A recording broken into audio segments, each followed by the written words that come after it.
cahaya Quran lebih kentara dari semua cahaya yang ada.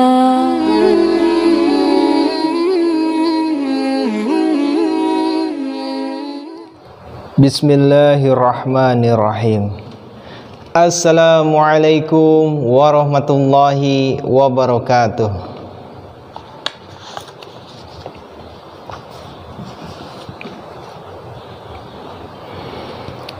A'udzu billahi minasy syaithanir rajim.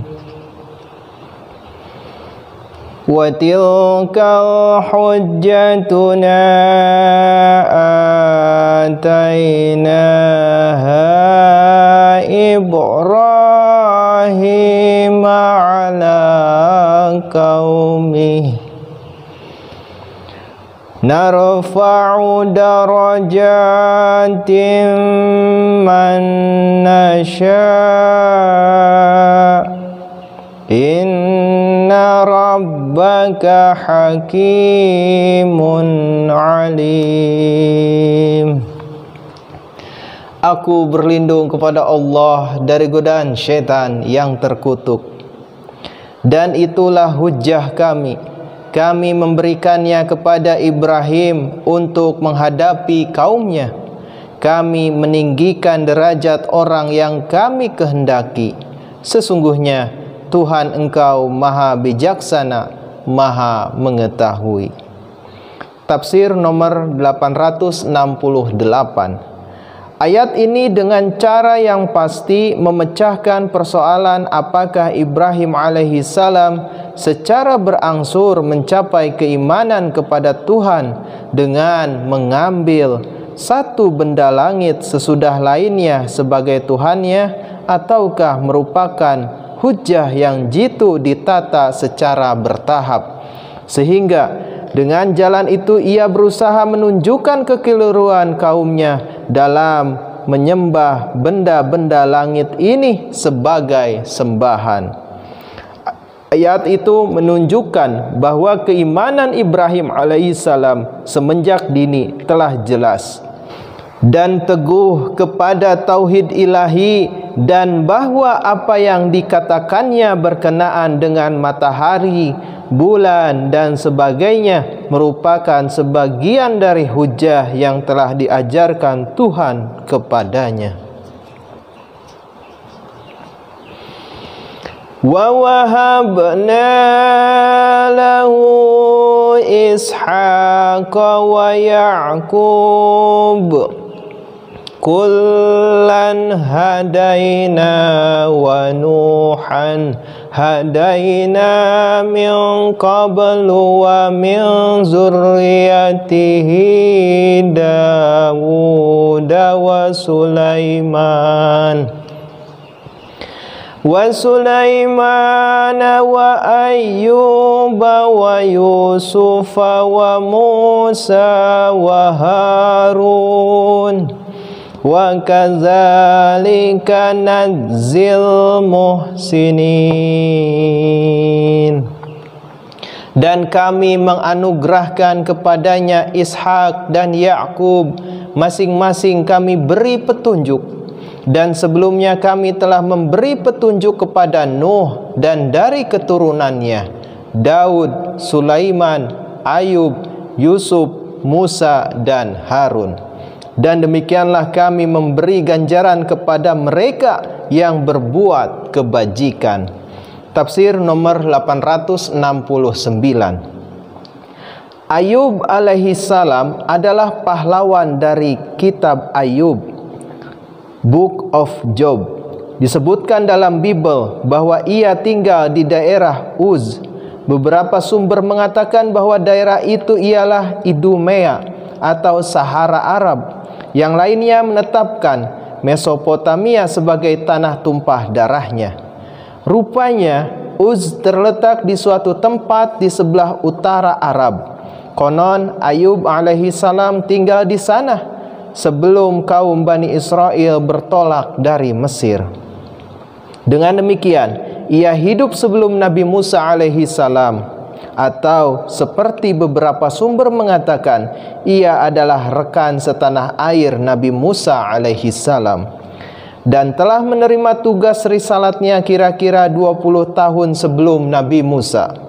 Ia bukan dari kaum Bani Israel karena asal-muasalnya dari Esau, kakak Nabi Yakub alaihi salam.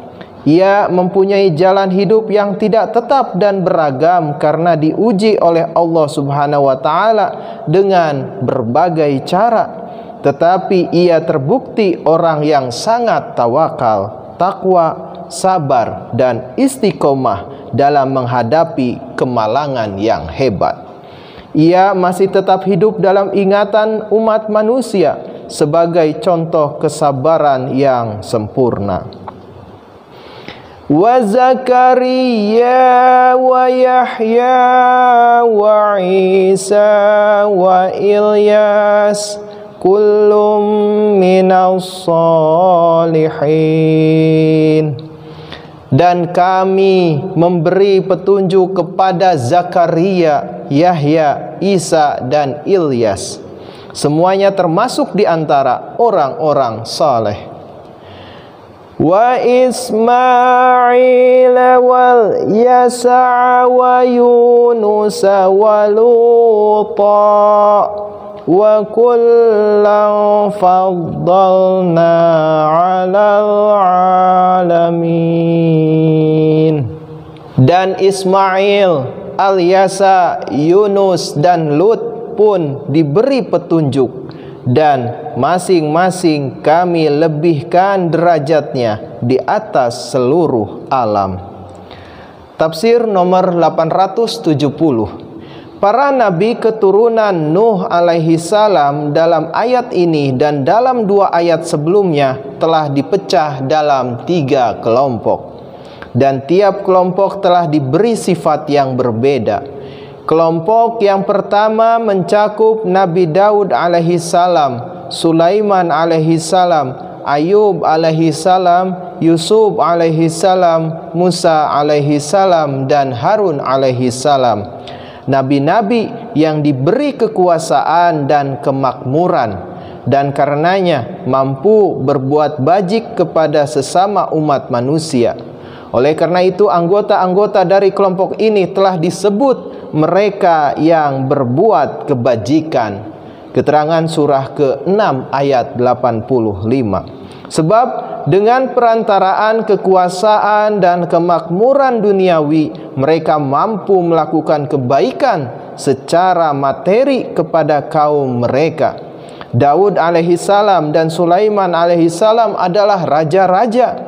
Yusuf alaihi salam dan Ayub alaihi salam telah dikarunia kemakmuran sesudah mereka diuji dengan musibah-musibah yang dialami oleh mereka dengan kesabaran yang luar biasa. Musa alaihi salam dan Harun alaihi salam menikmati kekuasaan tertinggi atas kaumnya. Kelompok kedua mencakup Nabi Zakaria alaihi salam, Yahya alaihi salam, Isa alaihi salam dan Ilyas alaihi salam.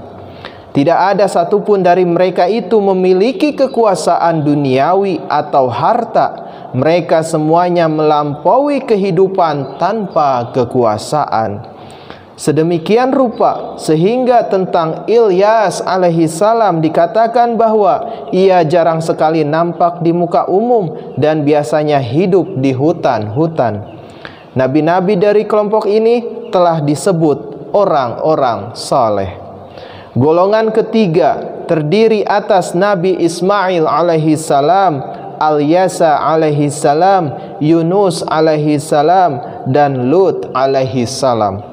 Mereka tak mempunyai kekuasaan duniawi, tetapi Allah Subhanahu wa taala menganugerahi mereka rahmat dan keunggulan. Mereka dinyatakan mempunyai hasrat, memiliki kekuasaan dan kejayaan. Tentang Ismail alaihi salam kita baca dalam Bible, kanak-kanak itu akan menjadi seorang bagai hutan lakunya, dan tangannya akan melawan segala orang, dan tangan segala orang pun akan melawan dia. Keterangan Kejadian 16 ayat 12. Tentang Al-Yasa dikatakan bahwa ia menyebabkan seorang raja yang tidak menaatinya dibunuh supaya dengan demikian ia dapat memperoleh kekuasaan politik. Yunus alaihissalam disangka telah menjadi kurang senang terhadap Tuhan sebab ia mengira telah dipermalukan oleh melesetnya nubuatan beliau. Hal itu menurut apa yang diduga menunjukkan bahwa ia berusaha memperoleh kekuasaan untuk diri sendiri.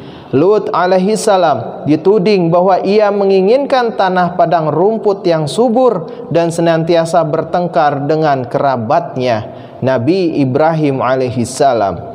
Dengan demikian, semua nabi itu telah dinyatakan tamak akan harta kekayaan dan haus akan kekuasaan. Akan tetapi Al-Quran menyatakan semua tuduhan itu palsu. Mereka itu datang dari golongan orang-orang samawi yang telah dimuliakan Tuhan. Alhamdulillahirabbil alamin. Jazakumullah ahsanal jaza. Wassalamualaikum warahmatullahi wabarakatuh. Cahaya Quran lebih kentara dari semua cahaya yang ada. Sucilah dia dari siapa datangnya ini lautan cahaya.